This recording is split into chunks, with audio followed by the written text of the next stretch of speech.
In an isolated valley of Argentina, fossil hunters are on the deadly trail of a dinosaur, a killer from the prehistoric past.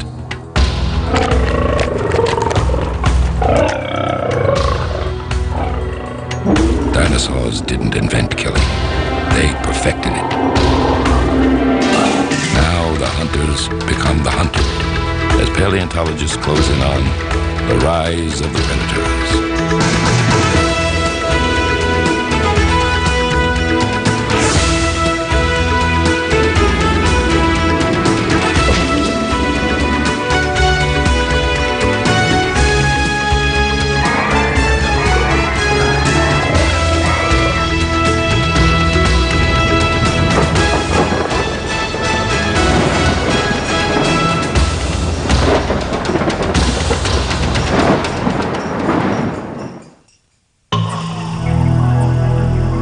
Cretaceous night, 125 million years ago. A new terror lurks in the primeval forest. The hunter is new, but the hunt itself has been choreographed long ago and far away.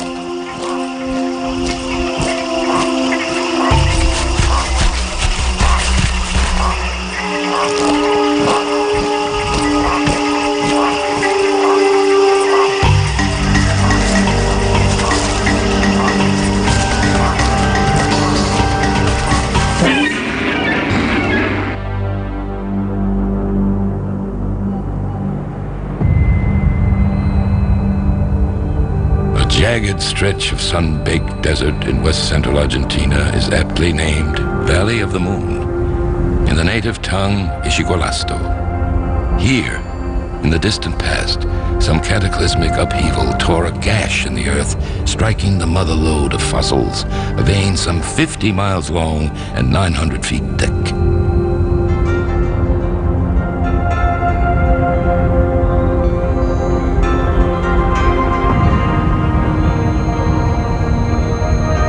Scattered everywhere here are bones for the taking. For paleontologists, you usually spend days and sometimes weeks carefully scrutinizing the ground, walking always in the heat and always in the desert, trying to find fossils. And then when you do find one fossil or two or three, it's a great discovery.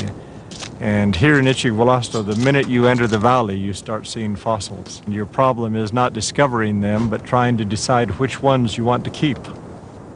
William Sill has come here in search of the holy grail of paleontology, the first predatory dinosaur. 230 million years ago, the Valley of the Moon was a very different place, a lush forest full of strange creatures.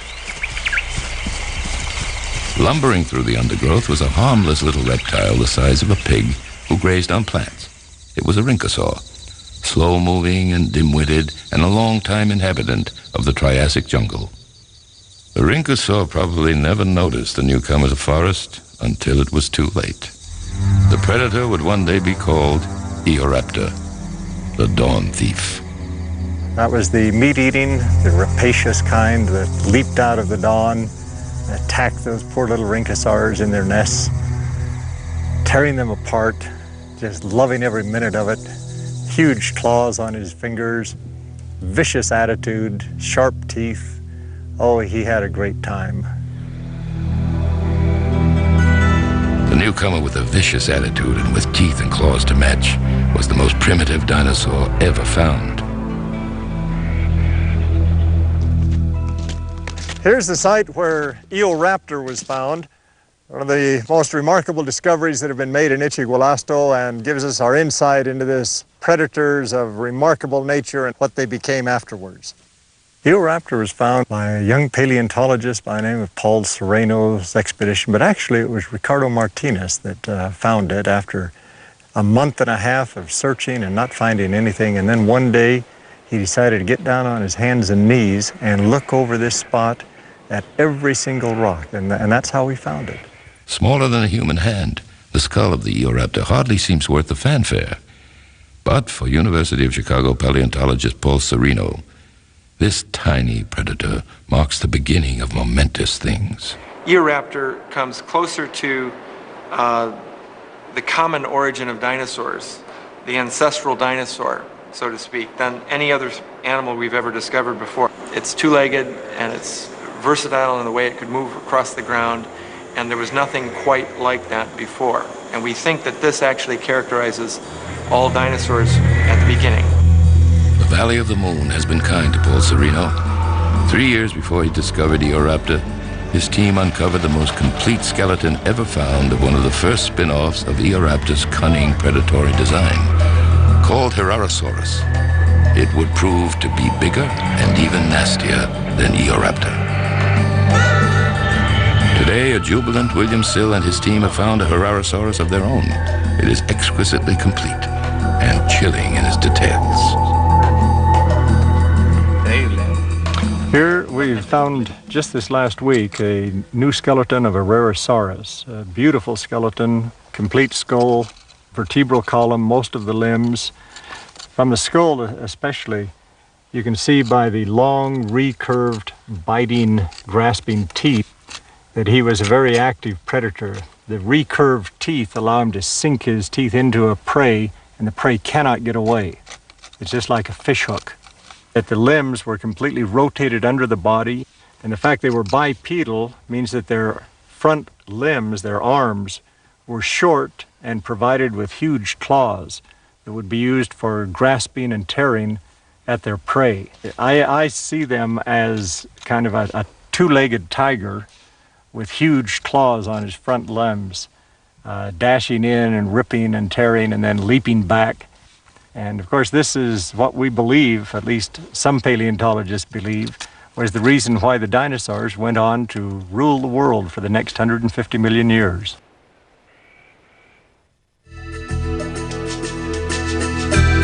Eoraptor and Herrerasaurus are the closest thing paleontologists have to a dinosaurian Adam and Eve. Their upright stance set them apart from the reptiles and freed their hands for deadly mischief.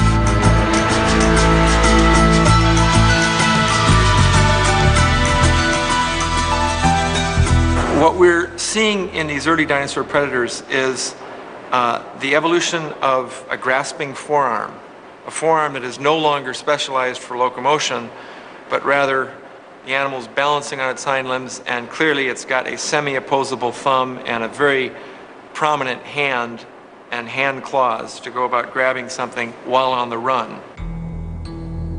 Eoraptor and Herrerasaurus must have terrorized the same forest some 223 million years ago. Their fossils have been found in the same sediments in the Valley of the Moon. But in size and design, Eoraptor already seemed simple, while Herrerasaurus was an omen of things to come. At 15 feet long and over 500 pounds, it could overpower as well as outmaneuver its prey, and it evolved yet another hallmark of future killers, a more powerful jaw.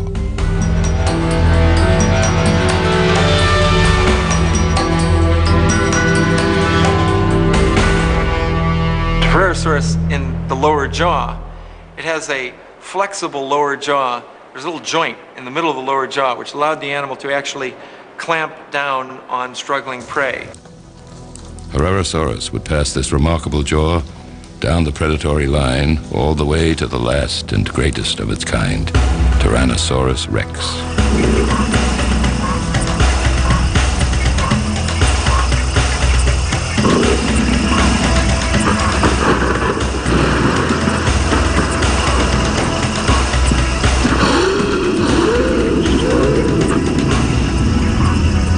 The world into which the dinosaurs were born was distinctly not a tranquil place. It was dominated by animals headed down a quite different evolutionary path. Creatures like the strange sailback Dimetrodon, half reptile, half mammal.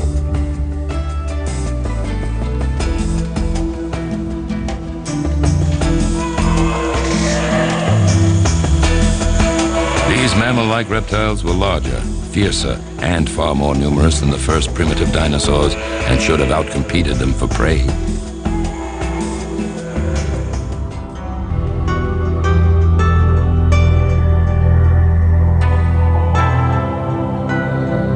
$210 million years ago, in the last days of the Triassic, the world was changing. Small, agile killers flourished and spread around what was then the supercontinent of Pangaea, like Styracosaurus, found in what is today Brazil. In southern Africa, Syntarsus. And its remarkably similar North American cousin, Coelophysis. Captured in their death throes, frozen in time, dozens of these little dinosaurs fossils were found in New Mexico in 1947.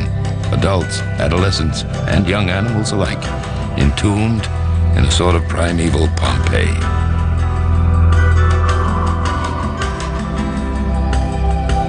Today, paleontologists are teasing the remains of the oldest dinosaurs of North America out of the rocks of Ghost Ranch.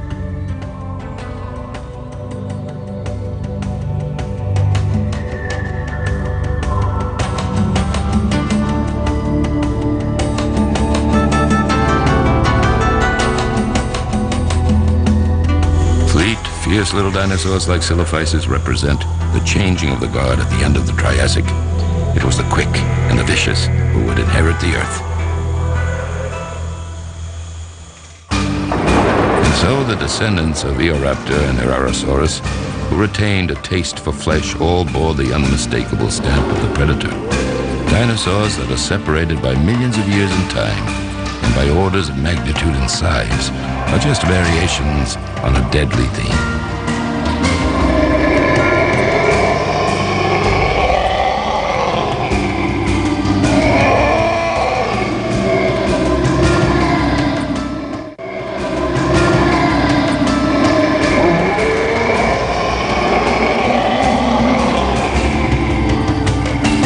Based on their strong family resemblance, paleontologists call all of the carnivorous dinosaurs theropods, meaning beast foot.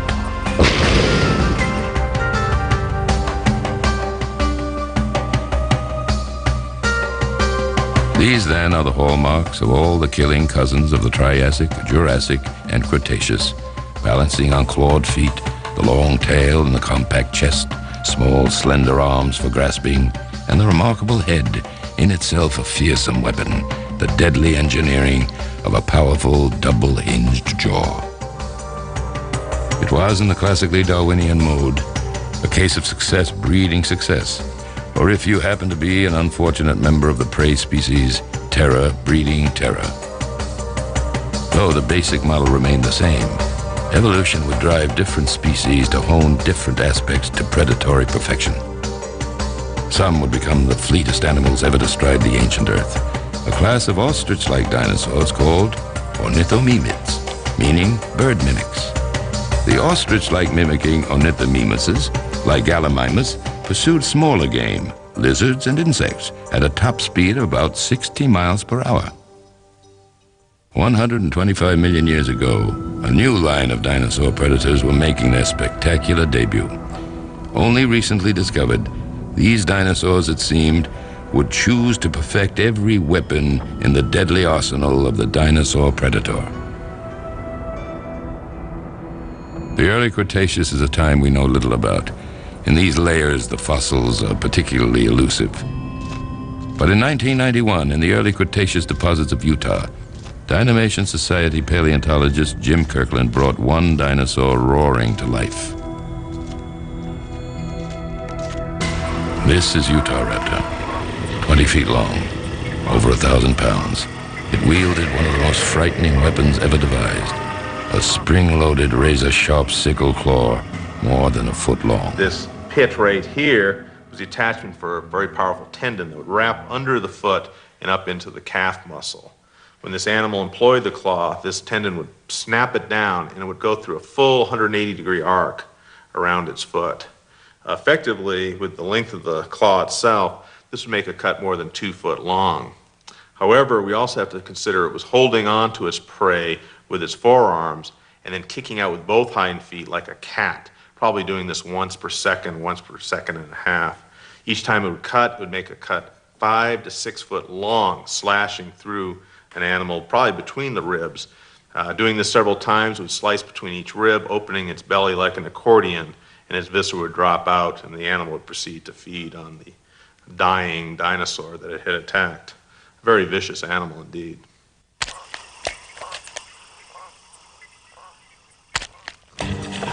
Utahraptor spawned a line of raptors called dromaeosaurs that would terrorize the rest of the Cretaceous.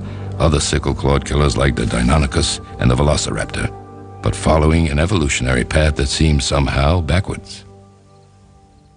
So we start looking at the pattern, we see a very interesting pattern. Utahraptor, 1,000 pounds in the early Cretaceous. As we get to the late early Cretaceous, Deinonychus, 100 pounds. Late Cretaceous, Velociraptor, about 50 pounds.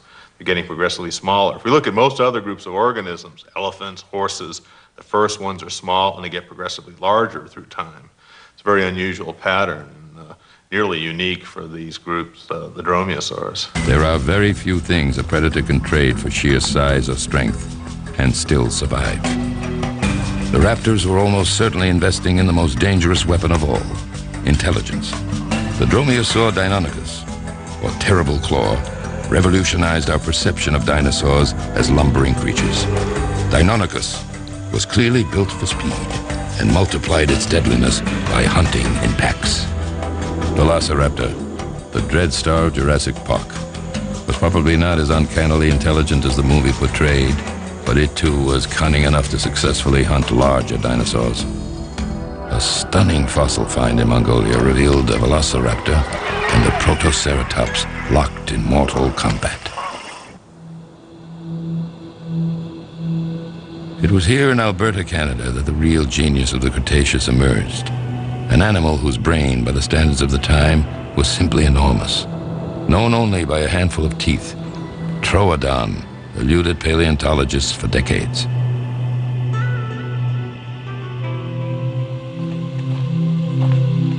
Tyrrell Museum paleontologist Phil Curry is the world's leading expert on predatory dinosaurs. In 1982, we were working in this area and we found a skull from a small carnivorous dinosaur called Troodon, and it's the best skull that's ever been found of that animal. What it reveals to us is that Troodon was a very large-brained animal, in fact the largest brained dinosaur known. We found a lower jaw which had both the teeth and the jaw itself. We have a pretty good idea what Troodon is. And that little dinosaur was fast. It ran around on its hind legs, which were very long and built for speed. But like Velociraptor, it had a large toe on the inside of its foot, which was raised above the ground, and had a big curved claw that it used to slash its prey, probably in the belly region. So in addition to being the most intelligent dinosaur, a dinosaur that's closely related to birds, it was also a nasty little animal that probably captured his prey with a lot of ease.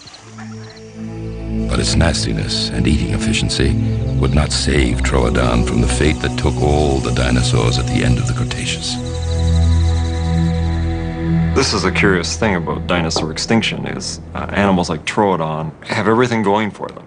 It's very hard to understand why they became extinct at the end of the Cretaceous when in fact they had food available. Mammals hadn't gone extinct, birds hadn't gone extinct, lizards hadn't gone extinct. It's one of the great enigmas about dinosaur extinctions is it's so universal and took out so many animals at the end of the Cretaceous. It's very, very difficult to come up with an answer.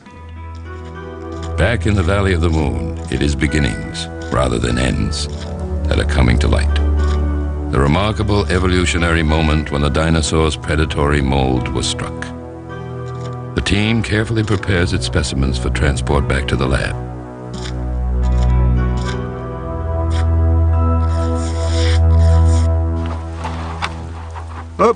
Wait a minute.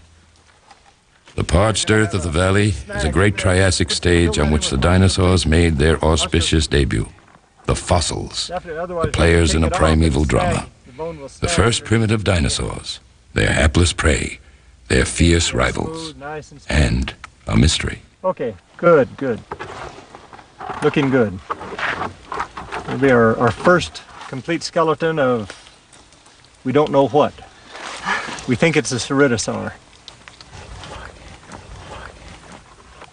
Okay, la posición, anote la posición. If the Valley of the Moon has a tale to tell, it is this. In the evolutionary dance of life and death, it is the predator who leads. The neat design of the beast foot, The two-legged killer, legs tucked under, grasping forearms, slicing claws, gaping jaws, and the glimmerings of deadly intelligence helped catapult the dinosaurs to world dominance. The predators would come and go. It was the design that would not die.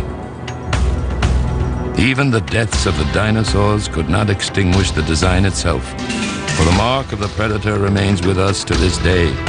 The theropods have simply taken to the sky.